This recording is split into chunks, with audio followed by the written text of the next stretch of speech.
Hello, everybody, and welcome back to Expert Examiner IELTS. My name is Glyn, and in this video, we're going to do something different. We're going to check how accurate my scores are. I got some comments recently. Some people said that my marking was too generous. Some people said that my marking was not generous enough. So I thought I would simply look at the data to try to be, as transparent and open as possible. So I've collected some of the data and I've tried to kind of come up with a marking system for myself. Now, you might have comments on this. You might have different ideas about, what is success for me and what is failure for me. But this is the criteria that I'm going to use. And I just want to walk you through this. Okay. So, firstly, the first mark is what we call within tolerance, right? And I've just like with the real IELTS candidates, just like the real IELTS examiners, you really should be within 0.5 bands overall. So if a senior examiner or a quality assurance examiner checks your score, checks your test, if you have a difference of 0.5 bands, or if the scores are the same, great, no problem. This is considered like perfectly accurate marking, the same score or 0.5 difference. So that's what I'm going to call green, and that's absolutely fine. Of course, don't need to worry about it. Marking is perfectly accurate. The next thing that I have is I'm going to say this is reasonable, and let me explain why this is reasonable. So firstly, the real test is one band higher than the mock test. So if the candidate gets band 6 in my mock test and they get a band 7 in their real test, I'm going to consider this to be reasonable. That's okay. I don't see a big problem there. Why? Well, because after the mock test, of course, candidates get a lot of feedback, and the reason why I do this is that candidates can get their feedback, they can think about how to improve, they can make those improvements, and then perform better in the test. Now, for me, it's reasonable to expect that, a candidate who has a mock test and works on and takes the feedback seriously and works on those areas of improvement, that they can boost their score by perhaps one band. For me, that is reasonable. I would never expect the mock test to be one band higher than the real test. Of course, we don't know, anything can happen on test day, but I really don't want my mock test to be one band higher than the real test. So maybe I'm not quite as generous, perhaps. But anyway, this is what I would consider to be reasonable. That's okay. It's acceptable for me. Next one we have, which is suspicious. It's not, a huge end of the world catastrophe. But if the mock and the real test have scores with a difference of 1.5 to 2 bands, band candidate comes to my mock and gets 5.5, beginning of upper intermediate, and then in the real test gets 7.0 or 7.5, to me, that's super suspicious. I would consider that to be, I would want a reason why. I would look back at that test and try to think, okay, what's gone on there? Why has this happened? Now, sometimes there are good reasons why this can happen. Students might have audio problems, or students might have just one critical error that is really, stopping them from getting the score that they really deserve. Sometimes maybe you can have a C1 level, but you can make such critical mistakes that your score can drop a whole level. But for me, that would be what I would say suspicious. I would feel like, I've maybe I've got that wrong, or I would want to know why. And then the final one I would say is unacceptable. I think that I would consider myself or the other examiner to have made a catastrophic mistake. Well, maybe not catastrophic, but a real clear error, right? This is if the mock test and the real scores have a difference of 2.5 bands or more. So candidate comes to me and gets 5.0, goes to the real test and gets 7.5. For me, that would be unacceptable. And I would think, okay, either I've made a huge mistake or the examiner has made a huge mistake. I don't think there's no other explanation for that. So these are this is the marking system that I'm going to use to mark myself. It's the one that I always use, but I just thought I would explain to you how I kind of try to check my own quality. So let's have a look at some raw data first. I'll give you the candidates that I've spoken to, the candidates who have given me their real scores. We'll start with these candidates here. Sorry, just getting rid of old marks. Okay, so I collected data about 22 candidates in total. Here are the first 11. Great. So first three, absolutely fine within tolerance. Mary's one a little bit. I'm slightly concerned because the mock test she got higher and the real test she got lower. So that's a little bit odd for me. Just a little bit strange, but it's within tolerance, absolutely fine. Mayuki, exactly the same, 6.5, 6.5. Duk-an, also mock test 7, real test 6.5. I did speak to this candidate and, he explained that something went wrong on test day. We know candidates sometimes can get nervous or something on when it's the real test. Maybe they don't perform to the level that they should. So, within tolerance of 0.5, no problem. Um, Having a look at some others with intolerance, okay, Rofikul, I gave him 6.0, 6.5, and that's the stuff that I really like. That's what I'm happy with. I give a score of 6, candidate makes some small improvements and gets 6.5. I think that's, reasonable to be expected. Victor, the same, I gave him 5.5 and he got 6.0 in the real test. Cool, all of that with intolerance. Great. So, a couple of the acceptable ones then. So, Abdullah, again, he got 5.0 in my mock test. He got 6.0 in the real test. Um, I don't really remember the candidate that well, so I can't make many comments. Lam, that one's a little bit odd. 1.5, quite high, but still kind of understandable. It doesn't make me cry, but it's, and I'm really, really happy that the candidate got 7.5. But that is, it's a clear difference. And then Saeem, cool, expected 5.0 to 6, Iyad 5.0 to 6.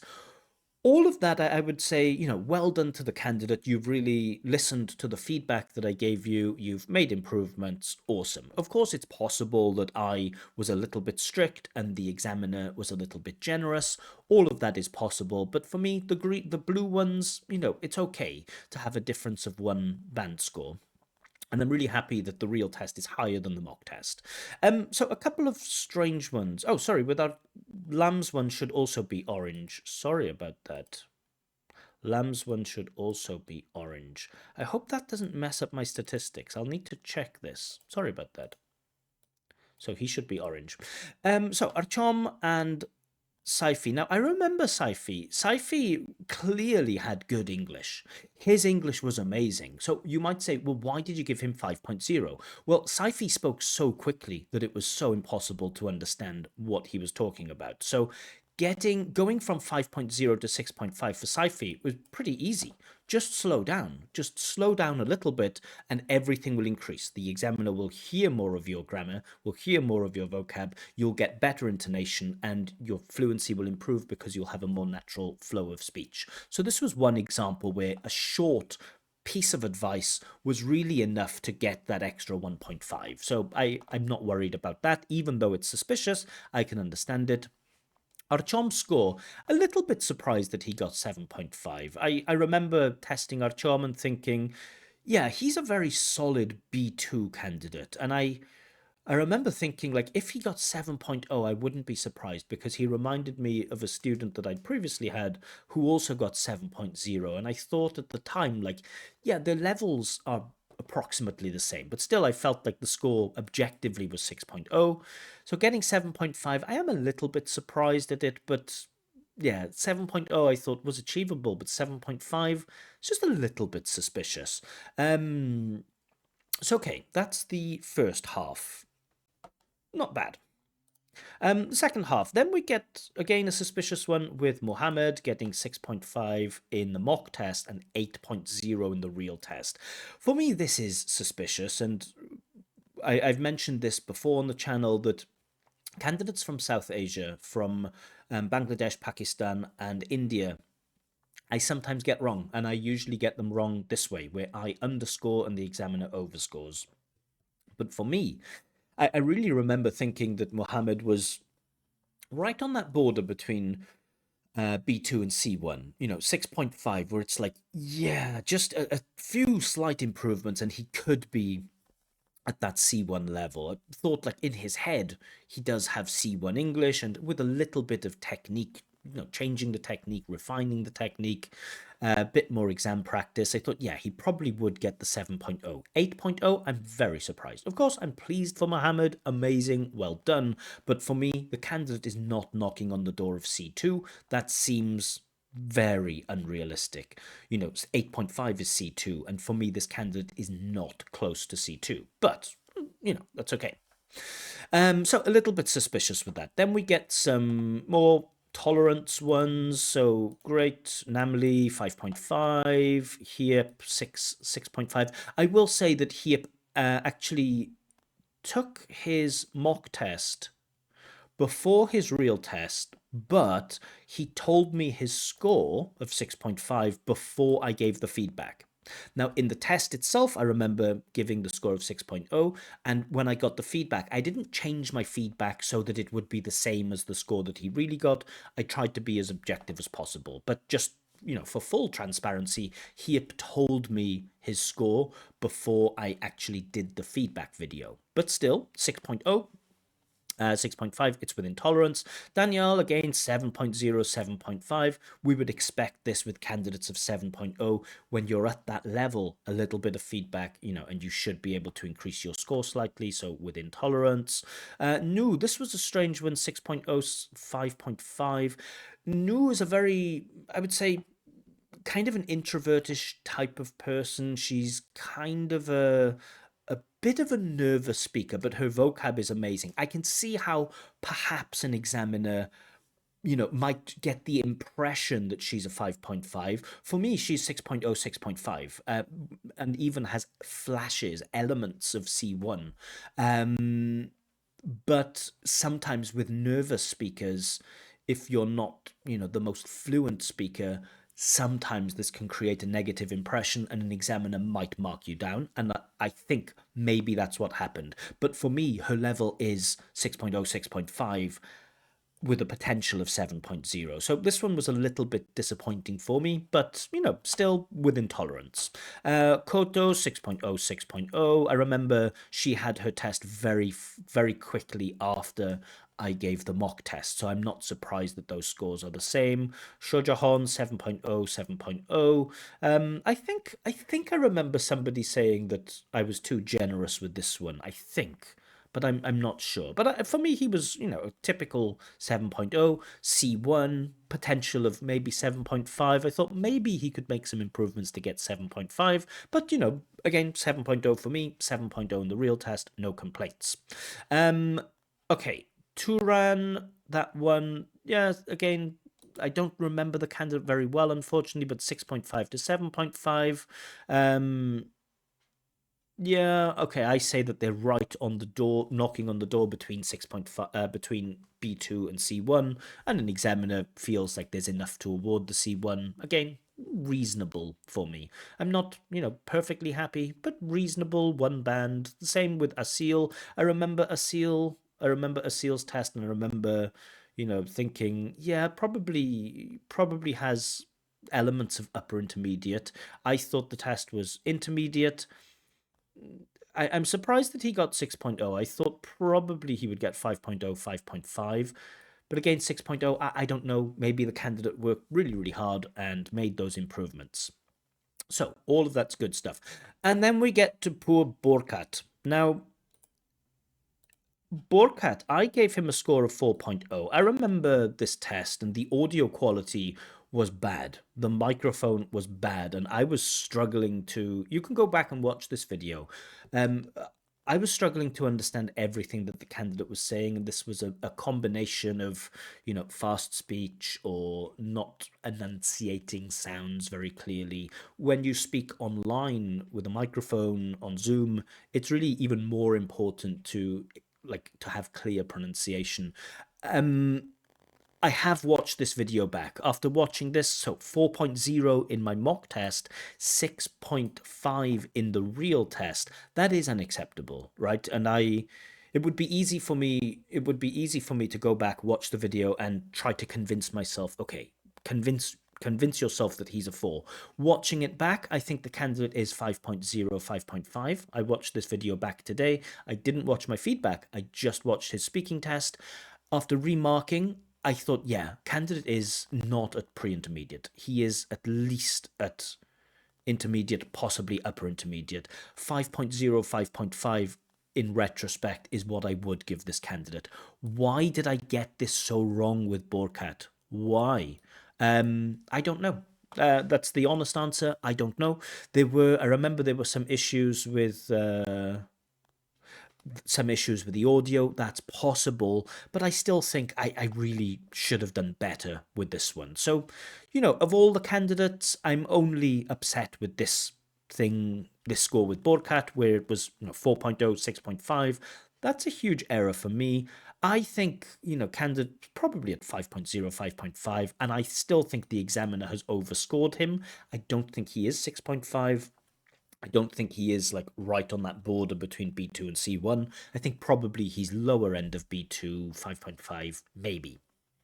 Um, but again, that's just my opinion. So I thought I'd share my final scores. So these are the marks that I got. So half of the scores, half of the uh, candidates that have shared their real scores with me, compared to my mock tests, they are within tolerance, which means the scores are either the same or there is a difference of 0.5 bands. And when you consider that there are 4 different criteria, that's very, very accurate marking. Okay, a reasonable score of 1.0. I just need to check that lamb is in that category. I want to make sure I've got that right. How many oranges do I have? Archom, Saifi, Muhammad, and I should add lamb to that one too. Yeah, great. I've got it right in the data. So 4, suspicious. 4 where I think, yeah, but something is a little bit strange. I need to find a reason why. And for most of those, maybe with Archom, still a little bit suspicious, but with a few of the other ones, and with the candidate that got 8.0, Mohammed, who got 8.0, that still remains a bit of a mystery for me. The reasonable ones, 6, cool. So 77% is what I'm happy with. Great. 77%, I am happy with my scores. 18%, just think that's a little bit odd. Maybe the candidate did really, really well in improving. Maybe they listened to the feedback, they took a bunch of notes, they did a bunch of practicing, and they got that higher score.